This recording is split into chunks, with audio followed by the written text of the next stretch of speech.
Olá a todos! Sejam novamente bem-vindos ao nosso estudo da história medieval portuguesa. Na aula de hoje, vamos analisar a estrutura que sustentou a Europa durante séculos. O feudalismo e como ele se manifestou no território português.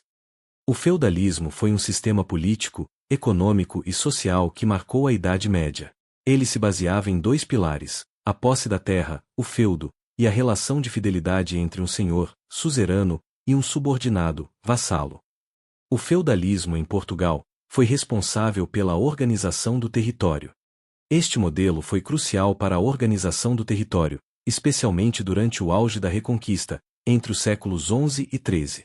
O Reino de Portugal estava a ser construído e precisava de ser defendido e povoado.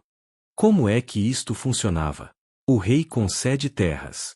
O rei, como suzerano máximo, concedia vastas áreas de terra, os chamados domínios senhoriais e monásticos, a nobres e a ordens militares, como os templários.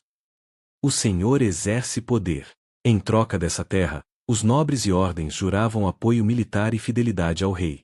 Estes senhores exerciam um poder quase total sobre os seus domínios, eles administravam a justiça, tinham as suas próprias forças de combate e cobravam os impostos dos camponeses.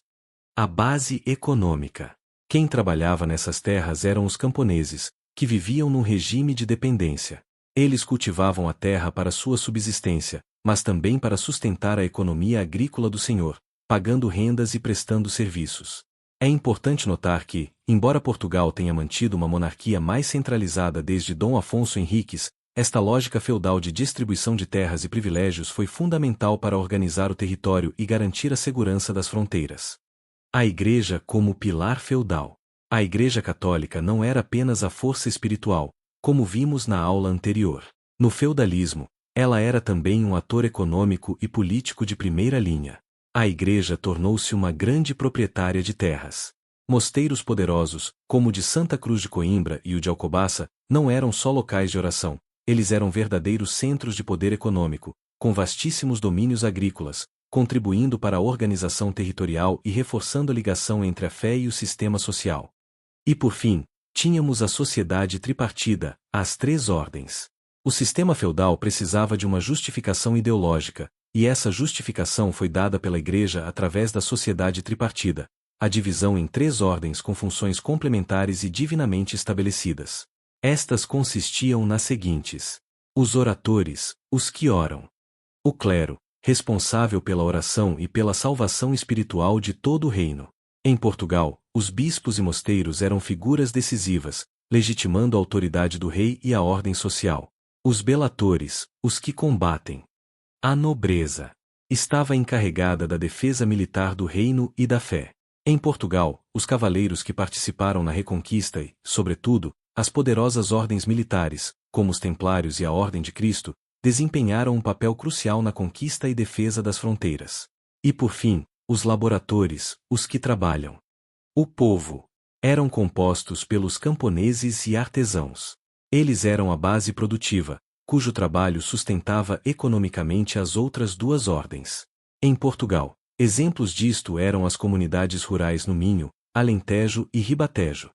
A ideologia por detrás da divisão. Esta divisão não era apenas uma organização funcional, mas sim uma ideologia. A ideia central era que todos, servindo a Deus de formas diferentes, orando, combatendo ou trabalhando, contribuíam para a ordem cristã e, por isso, a hierarquia era justificada e estável. Em resumo, a estrutura feudal e a sociedade tripartida foram os pilares que moldaram a organização política e social de Portugal na Idade Média. A Igreja consolidou-se como a instituição central, fornecendo a legitimidade para esta hierarquia. Este modelo garantiu a estabilidade e a defesa do reino recém-nascido e permaneceu como modelo dominante até as transformações que chegariam com a transição para a Idade Moderna. Na próxima aula, vamos confrontar uma das ideias mais persistentes e erradas sobre a Idade Média, a expressão Idade das Trevas, assim como de onde surgiu.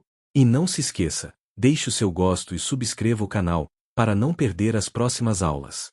Até lá!